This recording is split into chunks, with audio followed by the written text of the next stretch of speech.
Hi, welcome to the Jones and Roth Healthcare webinar series.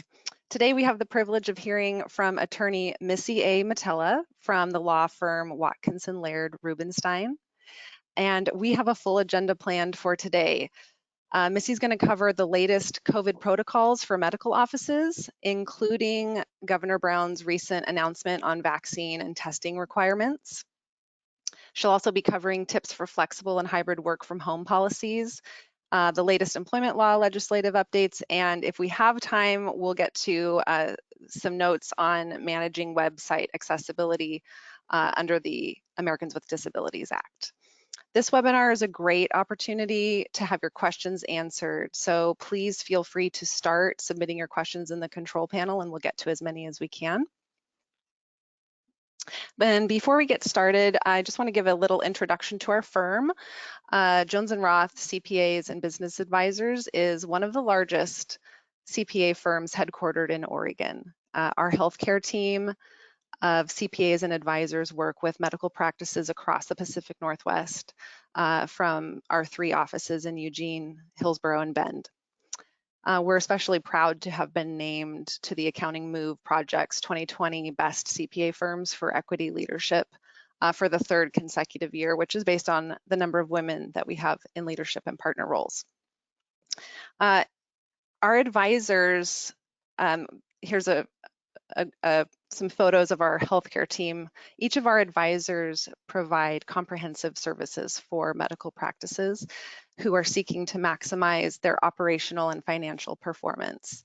And we work with practice owners and managers with specialized financial management expertise to maximize success for both the owners and the practice. All right, I'd like to thank our sponsor for this entire year's series of educational webinars.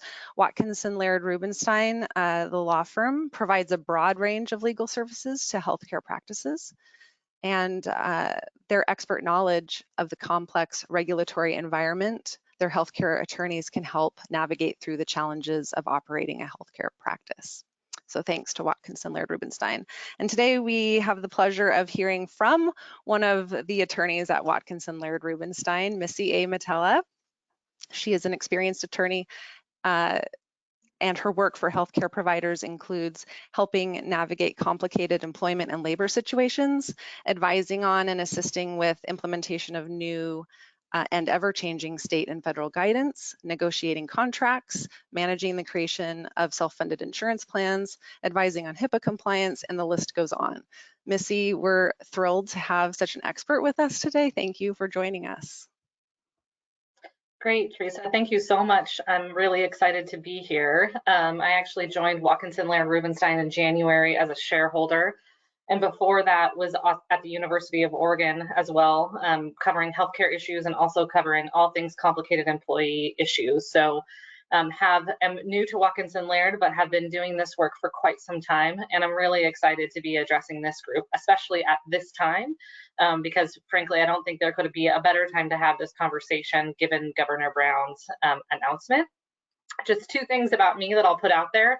One is that I talk very fast, so I'm going to try to slow down as much as possible, but feel free to also put in the chat function, can you slow down? Because it'll be a good indicator to me to talk a little slower. It's just something that I've always done. And also, like many of you, I am working from home today, and so hoping to not hear my dog bark in the background, but if it comes up, I'll try to mute quickly and then get back to what we're doing because we have a lot to cover today.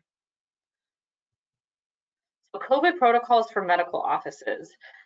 I am going to start with what I am sure is the hottest topic for many of you, and that is Governor Brown's announcement on the 4th that for those folks that are unvaccinated in healthcare personnel or healthcare offices, you have to get weekly tested or you have to submit proof of vaccination. So this came as a change to many of you because there was and is an Oregon statute in place that actually prohibits vaccines as a condition of employment, unless there is a law or a rule by the state saying otherwise. So Governor Brown has essentially now said, I am going to create that rule or regulation for you, healthcare offices, and this is what it's going to say. And based on her announcement, her public news announcement, this is what I think it is going to say, but I want everyone to understand that the rule has not been announced by OHA yet. I'm expecting the rule at any moment, and in fact, keep sort of refreshing my browser, but have yet to see it. As soon as it comes in, we'll also, I'll be updating and providing information for my clients, and please feel free to reach out with questions, because I know that it's going to be really important for every office to understand what those requirements say. But here's what we think they're going to say, or here's what we know they're going to say based on what she said in her public announcement to date. We have all personnel in healthcare settings who have direct or indirect contact with patients will be required to submit to weekly COVID testing or provide proof of vaccination. We will have until September 30th, 2021 for these rules to take effect. So you have about a month and a half to put these procedures in place. I'm going to go through, I've already had clients asking questions about, well, what does this mean? Does this mean that only my licensed professionals have to comply with this rule? Are we talking about just doctors and nurses? Or what about my back-end staff or my office manager or other people who are more in an administrative capacity? So because that question I think is important, I'm going to switch screens real fast and show you all the definition of healthcare personnel, which I think is going to be, again, we don't know yet because we have not seen the rule come out, but what I think is how OHA is going to describe it. So for healthcare personnel, we have means all paid and unpaid persons serving in healthcare offices who have the potential for direct or indirect exposure. And there's, I'm not going to read the entire list, but HCP healthcare personnel include, but are not limited to, nurses, nursing assistants, physicians, technicians, therapists,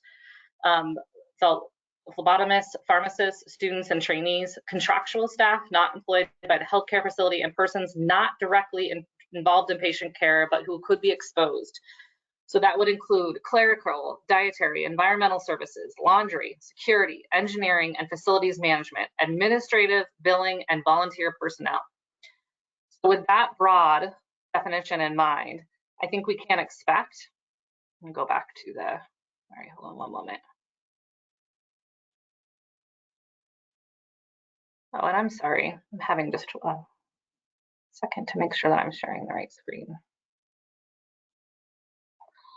So with that definition in mind, does that look better? Yeah. So with that definition in mind, you're going to see not only your licensed professionals being subject to this rule, but also all of your other staff who could be indirectly or directly related to patient care. And at least the list of folks that I just read, which as everyone can imagine is very broad. So this rule will apply broadly, and it will apply more, it will apply to more than just your doctors and your nurses.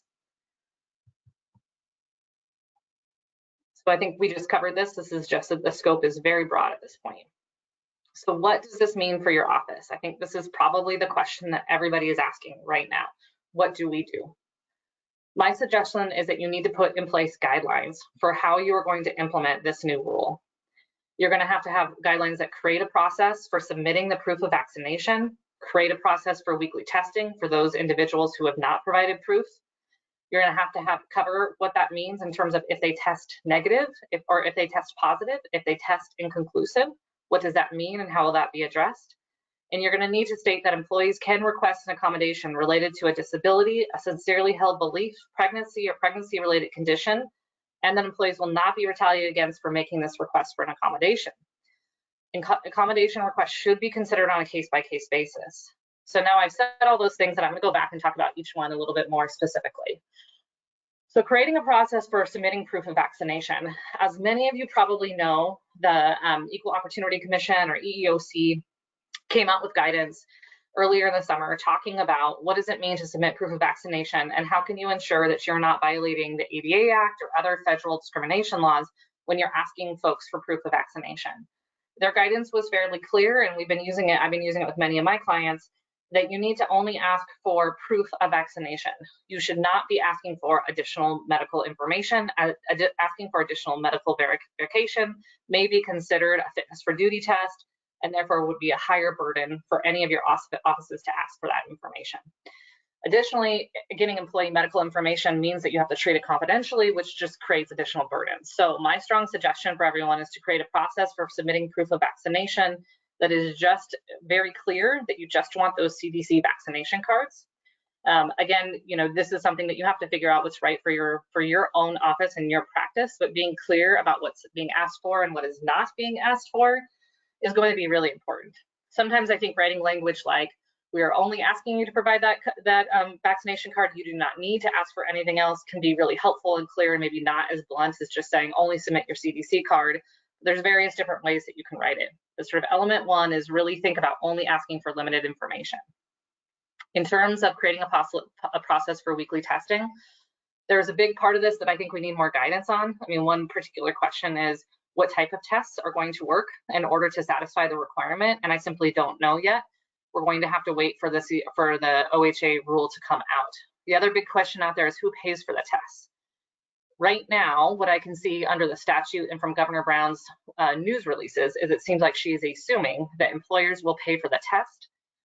It is unclear, but I think likely that the statutes would be interpreted as also requiring employers to pay for the test. So unless the rule says otherwise at this time, I would probably assume that employers are going to be required to pay for this weekly testing. So you're going to have to figure out a process for that. The other process obviously relates to where are you going to have these folks tested? Are you going to have them tested in your own facility? Are they going to go out for third-party testing? How are they going to verify testing? Those are all questions that we need to have answered. And I would say for some of the reasons that I talked about with your proof of vaccination, having employees go out for a third party for testing and just submitting you with like almost a receipt that says here is the test, negative, positive, or inconclusive, is probably the safest bet, so that you yourself are also not getting that medical information or performing that medical test in your facility. So that's something else to think about. How are you going to do the test? The other thing I would say that we really need to think about, and I think some offices are thinking about it, but others have not, is what is our protocol for saying you are a positive test? What does that mean? You're an inconclusive test, and what does that mean? OSHA guidance has been clear, and we'll go through this in a subsequent slide, that all employers still need to have a process for informing those folks who are home themselves in an isolation period because they've tested positive for COVID of their rights to work from home if work from home is allowed, and of their leave rights to the extent there's leave provided by the employer. We also need to have a statement to those folks that they will not be retaliated against because they were home due to an isolation. The same is true for those folks who would be in close contact with the positive person. So there needs to be a process for identifying, if you have a positive test case, who is in close contact. Again, that definition still to date, although it may change with the Delta variant, is 6 feet for more than 15 minutes. So what's the process for identifying employees in your workplace who meet that requirement? And then what's the process for letting them know that they need to quarantine for a certain period of time, and again, reminding or letting them know that they won't be retaliated against for quarantining and whatever their leave benefits are. OSHA guidance also requires a statement to all staff about the fact that you've had an exposure in the workplace, and all of that should be done in the context of trying not to share individual health information with other employees. As you can imagine, and I know many of you have probably gone through, these are difficult communications. Oftentimes people have a hint of or believe they understand who is actually the positive test case. There can be difficulties with gossip and fear. And so the process in place for being able to do this in a way that's consistent with OSHA's requirements is important, not only because it's compliant, but also because you're probably going to have more and more positive test case, or at least an understanding of more positive or inconclusive test case with this weekly testing procedure, and need to be clear with your staff so that there's not panic or any sort of culture problems related with the likely uptick, at least at first, of understanding positive test cases and inconclusive test case. I say inconclusive test case because I think there needs to be a determination by your organization about how you're going to treat those tests. And I have seen more and more tests come back as inconclusive. And so employers just need to walk through the risks and benefits and the choices for themselves and how they're going to deal with those inconclusive tests. Are they going to treat them as a positive until they know that it's negative, which is what I would recommend and what I see the most of, but you just need to be clear in your process about what that looks like. Related to stating that employees can request an accommodation related to a disability or sincerely held belief, pregnancy or pregnancy-related condition. I know many of you probably thought about that and had those conversations as you were thinking about originally whether you're going to have a vaccine requirement in the accommodation process. And the EEOC, or the federal agency that knows about discrimination policies or issues rules related to discrimination policies, similarly came out with that guidance that I referenced previously about how to make that work. When you roll out the new policy or your new guidelines to implement this new rule, you will also need to have some sort of accommodation process. That is not to say that you will have to provide an accommodation to someone's request, or that you should provide an accommodation to someone's request to either not get the vaccine, or alternatively to say, I won't get the vaccine, I'm also refusing to get tested. What you're going to have to do, though, is intake those requests and review them on a case-by-case basis to determine whether you can grant those requests. At this point, without seeing the rule, I will tell you it would seem very risky in my mind to allow an employee to be in direct or indirect patient contact after this rule is in place without either testing weekly or submitting to a vaccine. I think that there's a really good argument that having an unvaccinated, untested worker after this rule rolls out in a healthcare setting is going to be a direct threat to themselves or others. And therefore, either the ADA doesn't apply, or there's an undue hardship associated with providing that type of accommodation, so you don't have to provide it. So what does that mean? What it likely means is either you will be looking at accommodations like, can that physician work from home? Can that physician do something else where there would be no direct or indirect patient care, which many of you, I'm sure, don't have those positions? Or would you be looking at terminating the person for being unable to comply essentially with the new rule, which I think is also an outcome that will start to happen as we get this rule rolled out across the state and as the new rule comes into place. I'm going to pause for one moment and see if we've had any questions come in before I move on to that next slide. Thank you for that. Okay, we do have questions. Does this apply to behavioral health clinics as well? I would guess that the answer is yes, but let's just clarify. I believe the answer is yes too, but I'm going to take 1 second to just open this up. So it's going to apply to, so again, this is my best guess, right? Because right now we don't have clear guidance. My best guess is it's going to apply to healthcare offices, which means any non-licensed medical, dental, or other healthcare offices where healthcare is provided to patients, including but not limited to primary care offices, specialty care offices, chiropractic offices, acupuncture offices, naturopathic offices, dental offices, and urgent care settings. Given that broad definition, I would assume that it would apply. All right. Can you talk a little bit more about the phrase sincerely held belief? And do you have any comments on, for example, if that applies to all vaccines versus just this one? So the exception for whether you have a religious or sincerely held belief is an accommodation request and sort of right that actually applies to all types of policies implemented by an employer. So not only does it apply to a vaccine policy, it also applies to a policy that says you have to work every Saturday, right? And that's a more common example where someone will say, I have a religious belief, and therefore I cannot work on Saturdays because that is in conflict with my religious belief.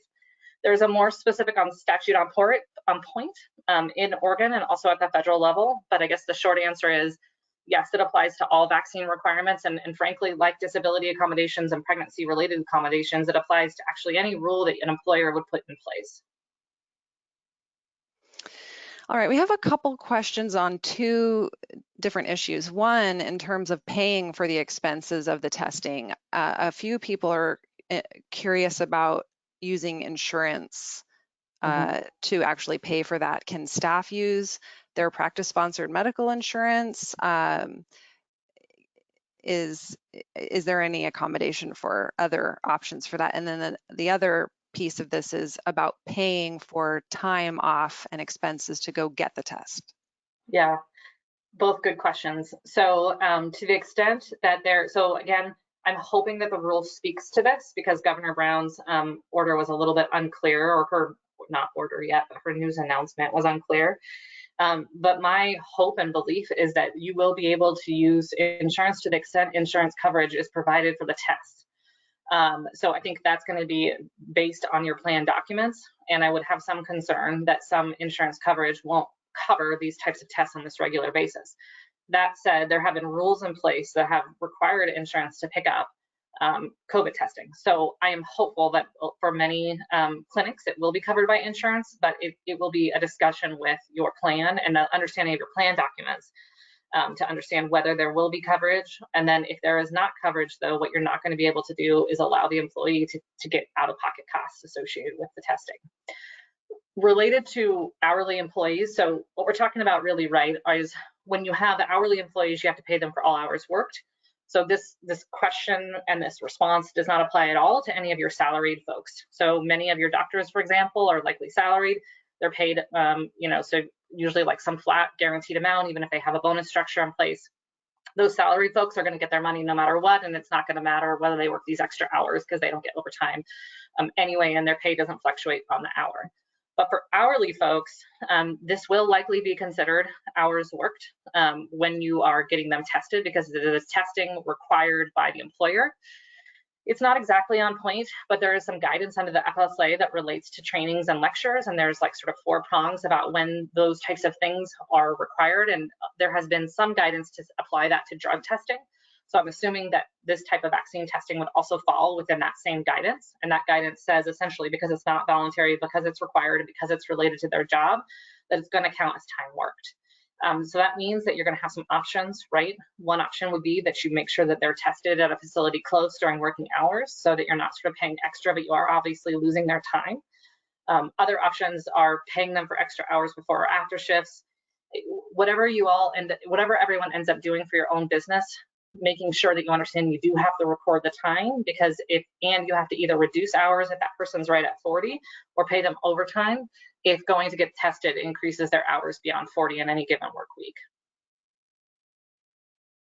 Okay, so how about making a requirement to use PTO?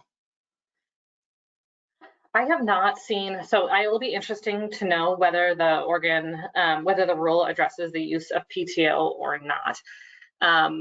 My gut sense right now is that they're not going to allow employers to require employees to use PTO to get these tests, but I don't know yet. And I'm really hopeful that the rule will provide some guidance on that point. The other thing to look at is when you look at whether you can require the use of PTO is to look at your own handbook and your own description of paid time off and sick leave to see whether this is the type of thing that you can require folks to use PTO for. It likely is, depending on how your employee handbook is written. So, but I would take a look to make sure that that's not a problem. And then the other piece, again, we're just still waiting on to see how Oregon Health Authority comes back to say whether PTO can be used or not. I have seen other situations where when it's a requirement like this, they have come back and said, you're not allowed to force employees to take PTO, but still unclear. And I'm hoping that it is answered by the rule. Probably applies to this as well, but requiring employees to pay for the costs themselves. Yeah, the statute, so if you go back to the original statute and that talks about actually the fact that you can't make vaccines a condition of employment, it talks about healthcare offices or healthcare professional covering the costs of vaccines, and then couple that with Governor Brown's order and at least her statements that she's made on press releases thus far, and every reason to believe that employers will be required to cover the cost. Okay, great. And there are some questions about the test kits themselves. Who will pay for needed test kits if we do in-house? Can we get them free from OHA? Those, I mean, so, I think what we've been talking about is the split of cost between employee and employer. In terms of split of cost between government and employer, I don't know, and I'm not sure that the rule is going to answer that. I think we're probably going to have to wait to see how OHA responds and what they do. I would really hope that they come out and they provide some either subsidization or free tests or things like that to support healthcare officers as they try to roll out this rule, which is huge. And frankly, a month and a half is a really short time period to try to roll it out. But I don't know, and I hate to be this cynical, but I will say that unfunded state mandates are not unheard of or even uncommon at this point. So I'm hoping that we get something like that, but I'm not confident that we will. Okay, this question is more geared towards legal. I'm sorry, there are so many questions coming in right now. I'm just trying to read them straight. Yeah. How can we require a non-vaccinated person to get tested and not a vaccinated person? We recently had a vaccinated person contract COVID that was sitting with a non-vaccinated. Can the non-vaccinated sue for discrimination? So let me back out for a second. So if we're talking about, so under this rule, right, under the new rule that we have in place put by the governor, Basically the requirement is that everyone actually get tested, but that you can waive that requirement by showing that you're vaccinated. And so that's a legitimate business reason. And so pursuant to this rule, I'm not worried that there'll be discrimination lawsuits, because you'll have the framework of this rule, and the legitimate business reason or the legitimate justification for the difference is that actually everyone is subject to the rule unless they prove this one thing, and the vaccine has been proven to mitigate at least the effects of COVID. Although, I know I'm talking to a group of healthcare professionals, so I'll leave that to you. And I know the Delta variant has really started to change the game in terms of the impact of the vaccine. Putting this rule out and just talking about in your normal workplace right now, when you have vaccinated or unvaccinated individuals, that vaccine status actually doesn't matter for purposes of whether you can ask someone to get tested or not. EEOC guidance that came out pretty recently, and also talking about the ADA, says that you can actually have a rule in place no matter what to either regularly test employees, or you can do one-off testing of employees if you have objective information to suggest that they have COVID or they've been exposed to COVID. So if you have an unvaccinated person or a vaccinated person in the workplace together, and you have objective reasons to believe that either one of them are sick, so let's say the vaccinated person presents symptoms of COVID-19, you can require testing for them right now. And I would say that you just need to be using objective information to make that call. That is almost also, though, a little bit separate and aside from the other issue, which is to say, you can also follow the CDC guidance and state law guidance about when an unvaccinated or vaccinated person needs to quarantine or isolate in certain situations, and they are different based on vaccination status. So those rules are also in play. And this is kind of a complicated question, and I guess I would say, I hope that's helpful. And also sometimes these really individual questions, please reach out to me after the fact and see if we can sort of answer those questions that are more maybe fact specific. Great, and we'll do another batch of questions a little later. We'll let you continue on. Okay, sounds good. Okay, so we've actually gone through pieces of this already, but I'm just going to sort of hammer on them, because I think that for this group right now, thinking about how am I going to write those guidelines or those policies is going to be really important as you roll this out, right? So again, limiting the amount of employee information requested or received or related to your COVID-19 test and to the receipt of proof of vaccination. Where and how to perform the COVID-19 tests. Again, that's going to be informed probably not only by your operations, your capacity, what you can pay for, what you can't pay for, but you should also think through what that means in terms of the type of medical information that you would be receiving from employees, and that you really do want to limit that to the extent possible. We already talked about it, but ensuring that there's a process for inconclusive and positive test results. I really think that people are going to have more of those as we do this weekly testing. So making sure you've got your communications drafted and ready to go when you do get that first positive test case, and you know how you're going to address the requirements. I think the other thing to think about is how are you going to handle out-of-state travel? I worked with some employers who have policies in place already. I know that some don't. That's not a requirement of the new rule, but as you get more positive test cases, you're going to have to think through what that means in terms of handling people who travel out of state to areas where there's high amount of COVID, and what that's going to mean.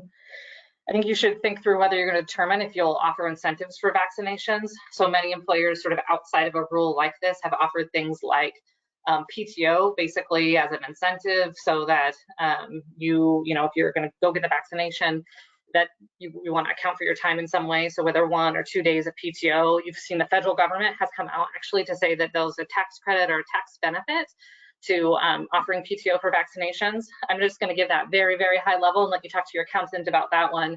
But I know that there have been various different incentives for offering PTO for vaccinations. So thinking through that. The other thing that I've seen for workplaces is saying, if you get to 90% or 99% of all people vaccinated in the workplace, that there'll be a benefit for all employees. I think that could be pretty effective. And then just thinking through how you're going to communicate the new rule and guidelines to your staff. I want to just sort of reiterate that, because I think sometimes the communication plan for how you're going to roll out difficult rules like this gets lost, because it's so difficult to just implement the rule altogether. But a lot of pieces for risk mitigation, for people understanding the change that they're going through, relate to the communication plan and how these things are communicated to staff. So trying to take some time right now to think about, well, what is my role and how am I going to implement this for staff, and how am I going to address the concerns that we know we're going to hear, especially for those folks who are very strongly against getting vaccinated or getting tested, and so are really fearful for their job. I think just being prepared for sort of those group conversations, but also those individual conversations, which I think are going to happen soon and will be difficult over the next month and a half. Before I go to the next slide, Teresa, do you have more questions? Or we could also go one more slide.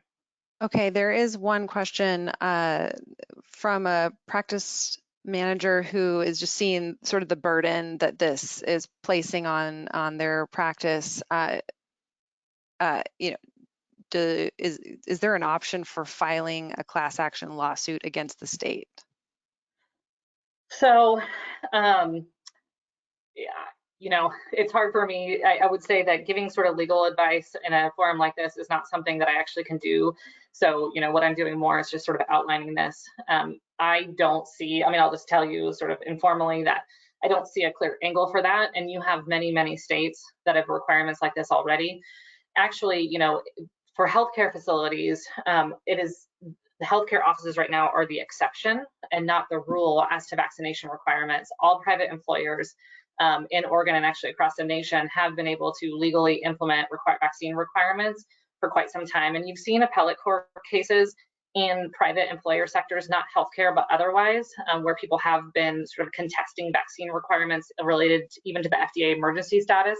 Those have not been successful, whether they've been individual or at a class action. So, you know, without seeing the rule and this being so new, all of that is really hard to say, but I will say that all legal challenges that I have seen to date related to vaccine requirements for employers have failed. The vaccine requirements have been upheld. And you probably have also seen the state, but also federal government come out in a really strong way to support vaccine requirements. So I don't, at least the momentum for the rules and the regulation and the guidance is going in the way of vaccine requirements. There are more, but we can come back if you have a few more slides on this. Let me see. Actually, let's do, because there are other slides related to sort of COVID-19 guidance that's already been in place, but if there are more specific questions just about this new announcement, let's go ahead and address those. Okay, rapid testing versus PCR. If PCR only and there's a turnaround time, you know, waiting for the test results, can the employee still work while they're waiting? And Yeah. is the do you think the rapid test will suffice when the ruling comes out? I mean, I wish I could give more guidance on that because I know a lot of people are interested. I really don't know yet. We're going to have to wait for the OHA rule to come out. And I suspect that maybe one of the reasons why Governor Brown said the rule would be out this week. So I was hoping that we would see it this morning. But I imagine that this very topic is something that's very, very difficult to address and they need to figure it out. So I wish I knew more. Right now, I would say I don't know, but I do think that you should anticipate that whatever test is used, that until you get a positive test case, you can sort of continue on with status quo. But once you get that positive test case, then you're going to need to take all the actions that you would otherwise do to have that person isolate and then have close contacts quarantine. You know, one thing that I don't think is addressed, and I hope is addressed too, is what to do about presumed positives, where you have someone who maybe has exhibited symptoms and has been in close contact. And I don't know what they're going to say about that yet either. So a lot of question marks, unfortunately, as it relates to the actual testing, like what types of tests will suffice and how do you deal with the gaps in time related to testing and results in that process. It's just going to play out week after week after week after this rule goes into place. I'm hoping we get more guidance on that. A question about the incentives, you know, for those who legitimately cannot receive the vaccine for whatever reason, what's the risk to the employer if there are incentives offered to those who are vaccinated, only to those who are vaccinated? So there have been, I know that there's been talk about that could be somehow discriminatory because it's like basically a rule that has a disproportionate impact on those folks with certain types of medical conditions. I have not actually seen that gain a lot of traction from a legal theory, but it is definitely a risk. So I think what I've been recommending to employers that I think is the least risky is to offer PTO incentives to those people who are vaccinated or those people who can show to you that they need an accommodation, and then you sort of offer the PTO to them when they ask for the accommodation, saying this is, instead of going to make up your time for going to get your vaccine, I'm going to give you an extra day of PTO associated with having to get medical information to support this accommodation, right? So you end up sort of giving PTO to both once you actually get a verified, legitimate accommodation request that requires, that sort of gives them an exception to the vaccine requirement. The other thing that I think can even be safer than that is what I talked about previously, which is like all employee incentives, right? So if our staff gets to 99% vaccinated or 95% vaccinated, then the entire staff gets some sort of benefit, like an extra day of PTO or something. So, there is risk associated with it. I have not actually seen that play out in a real lawsuit yet. I can imagine that you're going to see some lawsuits play themselves out here. I don't think the risk is that high. I think it's out there. The safer options are to do what I said, which is to give people PTO for both reasons, the accommodation request or the vaccine, and as like an all employer incentive. One thing I want to be really clear about though is the accommodation request that you all have probably received previously, if I had to guess, would be associated with the vaccine, right? And when we have this new rule in place, actually the requirement is not that you get the vaccine. The requirement is that you get weekly testing, and you can waive that requirement through the vaccine. So the accommodation request for this new process would be related to the testing. I think it's going to be very, very hard for people to prove that they have some sort of medical condition or sincerely held belief that prevents them from getting tested. And again, even if they were able to make that statement, I think that you all as healthcare professionals are going to have a difficult time proving that allowing an unvaccinated, untested person in the office is not a direct threat to others or to patients, given sort of the rulings that have come out from the governor and some of the information about Delta variant. So we'll have to see it play out, but I think it's going to be this continued conversation. I think it's going to be really difficult to be providing or allowing exceptions that would allow people to have direct or indirect patient care after this rule comes out that are unvaccinated and untested. Yeah, and a lot of questions that have come in have specifically addressed the question of what if the sincerely held belief is just fear of the vaccine? Will that, is that a valid answer? So, there's been a lot of information. I would say, in general, fear of the vaccine is not going to qualify as a disability. Not to say that mental health issues can't, but you would need to say that you actually have a serious medical condition that prohibits a major life activity, that you have that type of disability, and then that disability justifies an accommodation, and that accommodation is not getting the vaccine. So I think if someone is just saying fear of the vaccine, I think that's going to be a difficult burden for them to show that that's actually a disability warranting an accommodation request or a sincerely held belief. Usually what we're talking about in that way is either religious or some sort of belief or passion towards a subset like paganism or something like that, right? I will also say, though, again, just going back to the root of this new rule, the root of this new rule is not about the vaccine, it's about weekly testing. And so someone who says, I'm fearful of the vaccine needs to submit to weekly testing. And I don't see how a fear of the vaccine is going to get them around weekly testing. And so that would be where they would default. How about the penalty or the violation penalty, $500 per day? Do you have any idea of if clinics are going to be collecting that for the state, or if the state is going to be directly collecting I don't know. that? Yeah, I don't know actually a lot about the penalties yet, and I hope to know more as we see the rule. So I guess one of the answers is I really don't know. I think that there's other legal risks in addition to the fee, though, that I think people should think through, and that is there's obligations to create a safe workplace, and there's also theories related to sort of whether it's negligence in employment or creating a workplace that's consistent with various rules or law.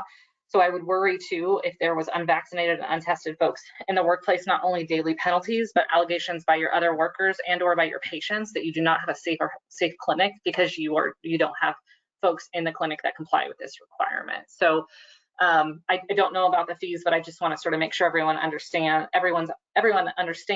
that after this rule's in place, if you had unvaccinated, untested workers in your workplace, I think the legal risks would be beyond the fees. It would encompass other types of claims related to the safety of the workplace. If termination of an employee for refusing to comply takes place, do you know if unemployment benefits would be available to that employee? You know, my generic answer for unemployment is always, we really can't, as an employer, I would never recommend offering sort of definitive advice one way or the other, because it's ultimately going to be the Oregon Employment Department that will offer unemployment. You know, from a really high level, if you terminate someone for a cause, then usually they're not entitled to unemployment. If you terminate them for a reason that is not their fault, then they do get unemployment. I don't know where OED is going to fall on this. You know, there's a part of me that says the logic says that it would be a termination for cause because it's a workplace rule. But given the fact that the workplace rule was required by the government, I have a feeling that OED would probably be lenient and try to offer unemployment. But it's really not clear right now, and I think we would just have to see how it plays out. And I think you're going to have to be clear with your employees that you cannot guarantee unemployment one way or the other. One thing that I know that employers have done often is to say, well, of course, we're going to comply with our obligation to be honest and truthful related to unemployment, but that we have no desire to contest unemployment for various different types of separation actions. So, I mean, that's other ways, not to say that that guarantees unemployment, but if that's the position that your practice wanted to take, you could take it. And again, the legal requirement is to be honest and truthful to OED, but that doesn't mean that you have to contest every case. So that's the other way that this could play out for individual employees. I only have one question left. We got through so many questions. And I think that you sort of touched on this earlier, but the question is, do you think the state will require employer fund health plans to cover 100% of the costs for the testing? And if no, why not? I don't know what they're going to do. I mean, I guess my assumption is going to be that the rule is not going to go out the health plan side at all. The rule is just going to tell employers, you basically have to make sure that your employee does not have out-of-pocket costs. So what that means is that, you know, if your plans cover it, great, you don't have to help out. If they don't cover it, then the employer has to pick up whatever out-of-pocket would be left. That's my gut. So I don't know that we're going to get anything that's going to speak to the coverage required for certain types of plans. I think we're only going to get guidance that speaks to the employer's obligation to make the employee whole. But again, I don't know yet, and we're going to have to see how OHA comes out with their guidance.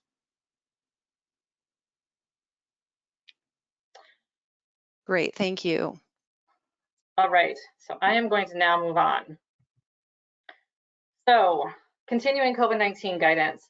I am not going to click on the mask or the link here because it's a link that we've talked about previously, or I've showed you previously on a screenshot, but there are still masking requirements in place for all healthcare offices. Those rules generally require masks for patients over the age of 5, healthcare personnel, and visitors over the age of 5. Without getting into the details of those rules, I would just say I'm hopeful and fairly positive that everyone understands this rule already, but the link is here. And I believe, although I'm not sure, that I think folks get the PowerPoint as well. So I would say if you have questions, refer back to that PowerPoint, but masks are still a requirement, and that masking requirement also really highly discourages the use of face shields. So it's usually masks for everyone in the office. We talked about this a little bit before, but I just want to highlight that healthcare offices continue to be subject to OSHA's rule in place for all employers. And I know there was obviously a huge press release and a lot of information about the governor rolling back OSHA's rules for private employers related to face masks and the temporary rule that had been in place previously. What I think probably didn't get as much coverage as it could was to say, but that didn't actually repeal all of the rule, right? There are still big chunks of that rule left, and that rule requires risk assessments for all employers, training requirements for all employers, and creating a quarantine and isolation protocols for employees and requirements related to communications with employees and staff regarding potential exposures in the workplace. Those communications are supposed to be out within 24 hours of understanding that someone had COVID in the workplace. So again, I know we talked about this previously, but as you think through your guidelines for this new testing protocol, really making sure that you have plans in place to address that, because 24 hours is very quick turnaround. And so it's way better to just have your plans in place before you get that first positive test case. There are also additional rules related to healthcare offices, because under the old OSHA rules that are still in effect, in part, you are exceptional risk offices, and therefore you have additional protocols. Some of those protocols related to screening patients, which I know many of you are doing and are completely familiar with, but those rules are in addition to others. And so I would just strongly suggest that everyone take the time to go through, look at those OSHA rules, and make sure that you're still complying with that. the biggest things that I think about are just making sure to have those risk plans in place, making sure to understand how you're going to treat COVID exposures, making sure that you're complying with masking protocols, and that you have screening protocols in place for your employees and for your patients. So those are still big protocols that are in place for all healthcare offices. So we obviously have taken a lot of questions and answers, but I'm going to maybe pause here. Teresa, do we have any more before I go on to the next area? We don't at this time, but if anyone still has a question about anything through the presentation, please feel free to submit it at any time. Great. Okay, so tips for flexible and hybrid work from home policies. So one of the reasons, before even talking about these tips, that is going to be really important for everyone to understand and create some rules around when people can work from home and when they can't. And that becomes even more important in the new world that you're entering into, because as we talked about, one of the only accommodations that I think that you could possibly offer for folks who have who are saying I can't be tested every week and I can't take the COVID-19 vaccine would be to have them not interact directly or indirectly with patients, which likely means some sort of remote work and likely work from home. For your offices, I can imagine that many of you actually, that's not something that's possible, because many of the doctor's offices that I work with, many of their functions require in-person interaction, right? Whether that's with patients or with other colleagues. So you just need to be clear about that, right? Because where I think we could get pushed really hard is to say, well, actually, you need to provide me with an accommodation of work from home. And so having a policy in place that talks about why work from home is not possible, or makes it really clear what functions have to be performed in person, will help defend against that kind of case. The other issue I would say about clarity is, in this world that we're moving through, where more and more employers have offered hybrid flex policies, being clear with your staff about the fact that either that is possible or that is not possible can help with office morale. I'm seeing many employers right now struggling through employees' requests who really want to work from home and don't understand in this new era why they cannot. And so clarity is just important for everyone related to this topic. In addition to work from home options, other options that I'm seeing folks really go think through, especially as they work to retain employees, and I know that there is a labor shortage, and so many people are in that mode of how do I retain and attract talent, is looking at flex work options. So I know for medical offices, many times you already sort of have different hours that align with when your patients can come in and not come in, but thinking through not only when you think about your flex work policy, thinking about work from home options, also looking at flex work options. We'll get to it a little bit later, but one of the new laws that have come out recently also talks about the fact that employers need to take requests related to childcare accommodations.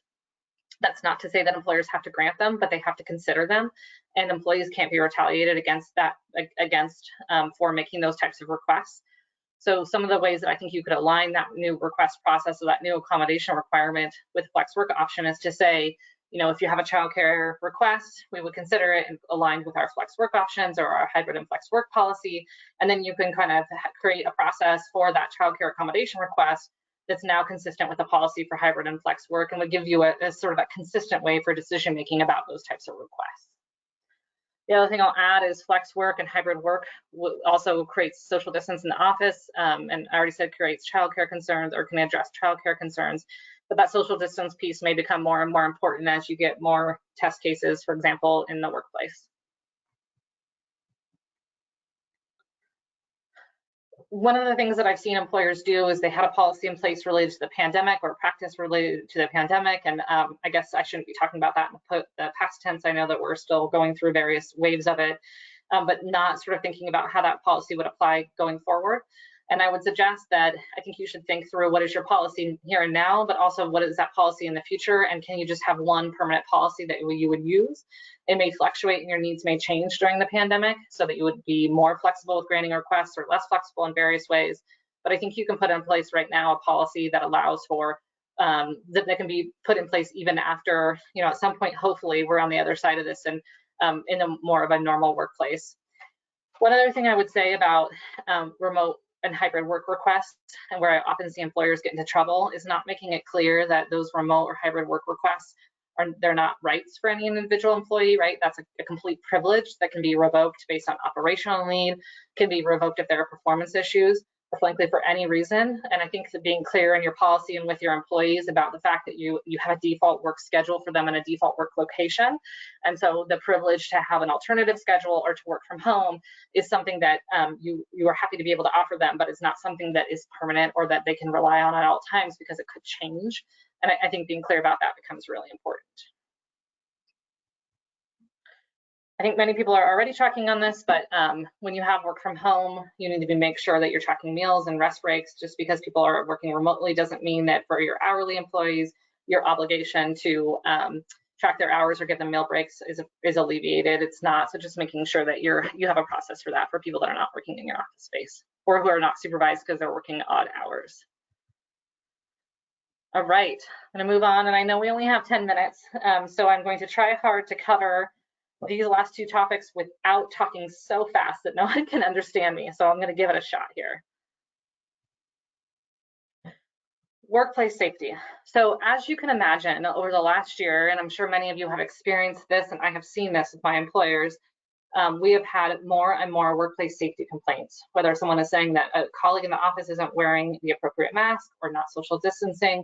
We now have new regulations from OSHA about heat in the workplace related to some of the increased heat that we've been seeing. So there's all sorts of additional workplace safety protocols and complaints related to those workplace safety calls. The legislature has responded to those concerns in these two ways that are pretty important.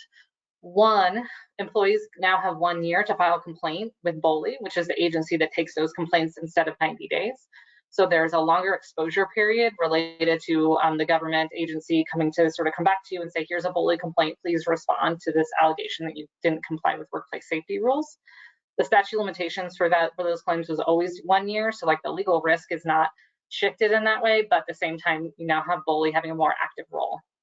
The other piece that I think is much bigger and something that people really need to be tracking on is there is now a rebuttable presumption that action taken against employees who made complaints within the last 60 days is unlawful. Employers will be required to rebut that presumption with documentation that supports a lawful reason for that action. So what does that mean? That means that if someone makes any type of complaint whatsoever about workplace safety and also violence against them in the workplace, then if you take an action related to them, and usually that's going to mean termination within 60 days of that complaint, even if that action was pre-planned, even if that action is well documented, that action will be presumed unlawful, right? So that means that if the employee went to the court or went to BOLI, they're going to start off thinking, employer, you did something wrong. You can rebut that presumption. You can tell the court, no, that's not the case, by proving, but the burden is now going to be on the employer to prove that it was a lawful action. This means something that I've been talking to clients about for a long time that I think has always been what you need to do in order to mitigate risk, but just becomes more and more important. And that is all of your terminations or demotions or reductions in FTE or reductions in pay, anything that is going to harm an employee in some shape or form, need to be heavily documented. You need to have a file that supports the legitimate business reason for why you took that action, so that if BOLI or the court or someone else or another attorney comes knocking as to what happened with that underlying action, you can clearly prove the reason for the action. This presumption right here applies 60 days for workplace complaints. There's also case law in the Ninth Circuit, which is the circuit that we're in for purposes of sort of legal review in our court system, and Oregon courts, that says that 90 days within any protected activity is going to create circumstantial evidence that it was unlawful retaliation.